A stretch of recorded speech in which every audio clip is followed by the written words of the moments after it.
Hi guys, as you may have noticed by what I'm wearing here, I'm recording this video on Monday after that particularly taxing English lesson all about the effect of adverbials. Sorry about that, a little bit tricky, but hopefully you've seen how your choice of adverbial now can change your story, make it more cohesive, make it more urgent, make it more slow and calm. Word choice, always important in English.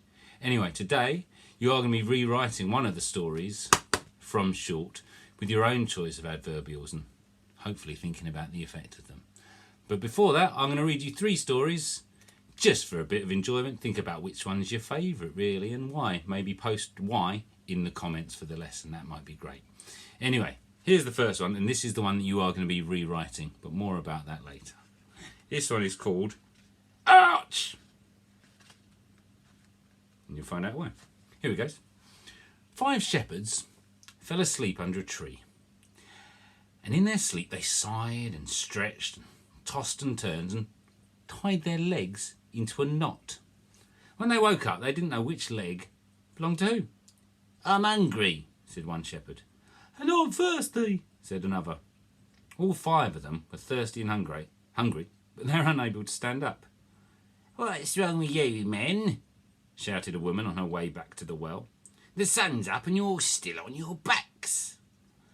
We can't stand up," said the shepherds. "We don't know which leg belongs to who." "What's it worth?" asked the woman. "Worth? I don't know. How about 10 toes of tobacco?" 50, said the woman. 50 toes, and I'll show you which leg belongs to who." "All right," said the shepherds. Then the woman unfastened her sun and moon brooch and stuck the pin into the nearest foot. "Ow!" yelled one shepherd. "That's one of yours," said the woman. "Pull, man, pull!" And then the woman stuck another foot.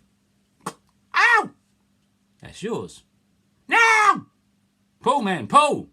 And one by one, the shepherds stood up on their stiff feet, and each poor man fished in his pocket for 10 toes of tobacco. That's Ouch, and that's our main story today. But here's a couple of others which I have read before, but just for a bonus. Here is Butterflies.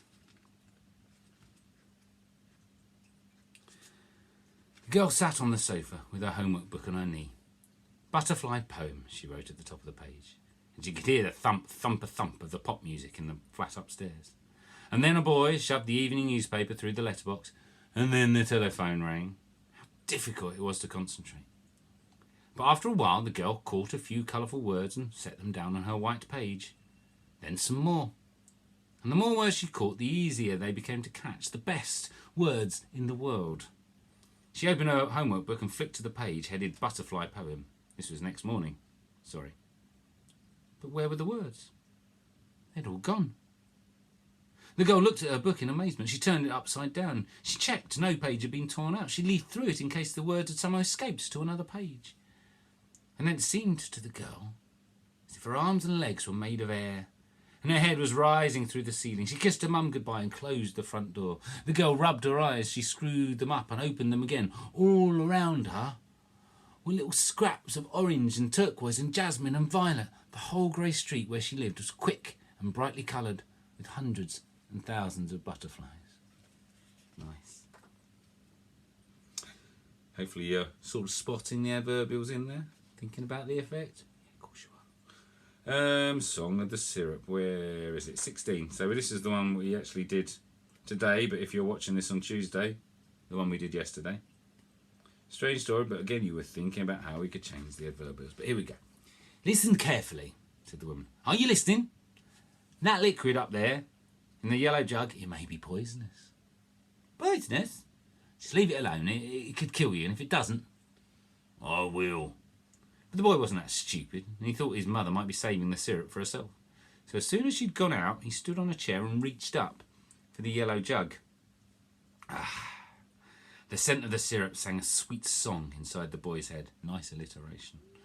So he lifted the jug and opened his mouth and drank it all, except for that bit that trickled down his chin onto his jersey, and the boy wiped that away with his wrist. And for a moment, remember that adverbial, he felt as contented and drowsy as a well-fed bee.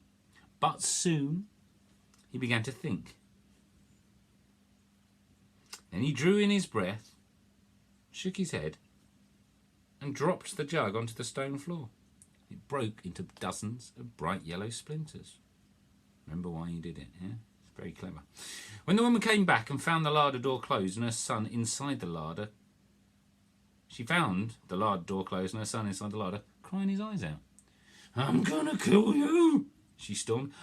"I just wanted to sniff," said the boy, "but I dropped your yellow jug and I knew you'd be so angry I wanted to kill myself, so I drank the poison." "Go on," said the woman. "It didn't work," said the boy. "So I smeared it over my clothes and my hair as well, and it still hasn't worked." So she thinks he was actually being good, only wanted to sniff it, you see, when he actually sneakily drank the whole thing. Cheeky boy. Anyway, as I said, today's lesson was all based around ouch. What you're going to be doing is, in the resources, there's some things called story pegs, which are the main points of the story. And what you're going to do first is practice retelling it to someone, or just saying it to yourself, that story of ouch, you know, the shepherds, the woman pricking their toes, legs in a tangle. You practice telling it by putting some adverbials in there to sequence that story. Try some different ones each time, and again, think about the effect. Do you want it to make it slow and drawn out? Do you want to make it quick and pasty? Do you want to make it mysterious? Your adverbials can help you with that. When you've got some nice ones, and again, there are some in the resources to help, when you've got some nice ones, you can then write the story of ouch yourself. Rewrite it, thinking mainly about adverbials. All right? Hopefully I'll see some great ones turned in. That's all from me. That really is it. I hope you enjoyed the stories. I hope it helps you with your work today. Anyway, as always, bye-bye!